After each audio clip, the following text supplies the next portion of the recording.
Hello दोस्तों, आपके अपने YouTube चैनल अंधकार से प्रकाश की ओर में आपका हार्दिक स्वागत है, अभिनंदन है। दोस्तों, मैं आज आपके लिए बहुत ही प्यारी कहावत लेकर के प्रस्तुत हुई हूँ। ये कहावत है, जो कुआं खोदता है वही गिरता है। एक बादशाह के महल में वजीर और एक कारिंदा रहता था। वजीर और कारिंदे के पुत्र में गहरी दोस्ती थी। हम उम्र होने के कारण दोनों एक साथ पढ़ते खेलते भी थे।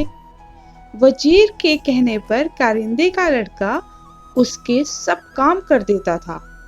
वह वजीर को चाचा कहकर पुकारता था।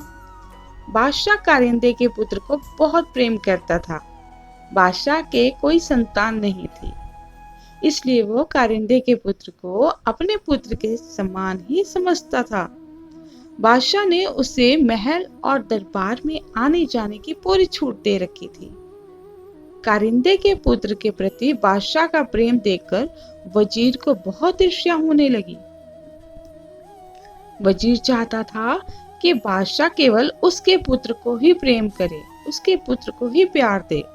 यदि बादशाह ने उसके पुत्र को गोद लिया तो बादशाह की मृत्यु के बाद उसका पुत्र ही राजगद्दी पर बैठेगा, ऐसा वो वजीर सोचा करता था। वजीर की इच्छा के विपरीत बादशाह का प्रेम कारिंदे के पुत्र के प्रति बढ़ता ही जा रहा था। बादशाह वजीर के पुत्र को जरा भी पसंद नहीं करते थे, इसलिए वजीर कारिंदे और उसके पुत्र से मन ही मन ईर्ष्या करने लगा। वजीर ने कारिंदे के पुत्र को मारने का निश्चय किया। वजीर के कारिंदे के पुत्र को रुमाल और पैसे देकर गोश्त लाने के लिए कहा। वजीर ने कारिंदे के पुत्र को अच्छी तरह समझाया कि गोश्त बाजार में गली के नुक्कड़ वाली दुकान से ही लाना। कारिंदे का बेटा रुमाल और पैसे लेकर बाजार की ओर चल दिया। उसने देखा कि उसका मित्र वजीर का बेटा भी वहां पर खेल रहा है। वजीर के लड़के ने कारिंदे के पुत्र से कहा कि तुम मेरा दाव खेलो, मैं जाकर गोश्त ले आऊंगा। कारिंदे के पुत्र ने उसे पैसे और रुमाल देकर दुकान का पता बता दिया। इस प्रकार वजीर का पुत्र गोश्त लेने चला गया और कारिंदे का पुत्र दाव खेलने लगा वजीर के पुत्र की जगह पर। वजीर के पुत्र ने दुकानदार को पैसे और रुमाल देकर कहा कि इसमें गोश्त बांध दो। कसाई ने रुमाल में बने हुए निशान को पहचान लिया। इस रुमाल को वजीर ने कसाई को दिखाते हुए कहा था कि जो लड़का इस रुमाल को लेकर गोश्त लेने आए, तुम उसे मौत के घाट उतार देना। कारिंदे के पुत्र को मारने के लिए वजीर ने कसाई को पैसे भी दिए थे। अब कसाई ने अंदर भट्टी जलाकर सारी तैयारी पहले ही कर ली थी।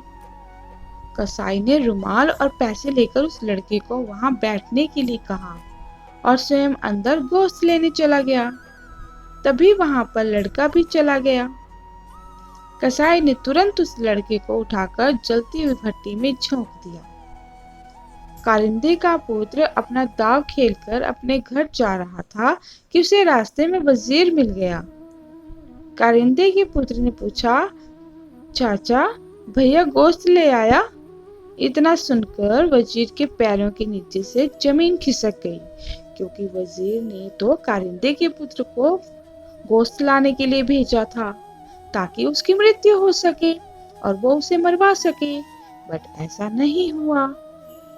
तभी कारिंदे के पुत्र ने कहा, चाचा, भैया ने मुझसे रुमाल और पैसे ले लिए थे और कहा कि तुम मेरा दाव खेलो, मैं गोश्त लेकर घर चला जाऊंगा।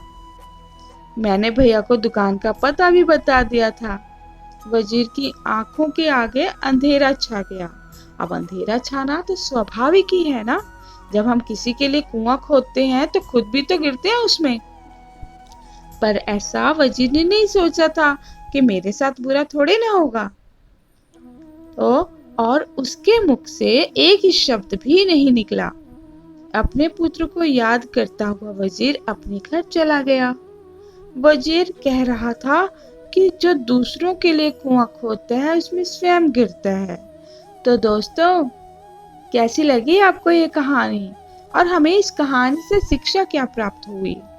हमें इस कहानी से यही प्राप्त हुआ कि हमें कभी भी किसी का बुरा नहीं करना चाहिए। हमेशा सबकी भलाई के बारे में ही सोचना चाहिए। जैसे हम स्वयं के बारे में अच्छा सोचते हैं, वैसे हमें दूसरों के बारे में भी अच्छा सोचना चाहिए। अगर वजीर ऐसा न करता तो आज उसका पुत्र उसके खोदे हुए कुएं में कभी न गिरता और ना ही वो उस भट्टी में झोंका जाता।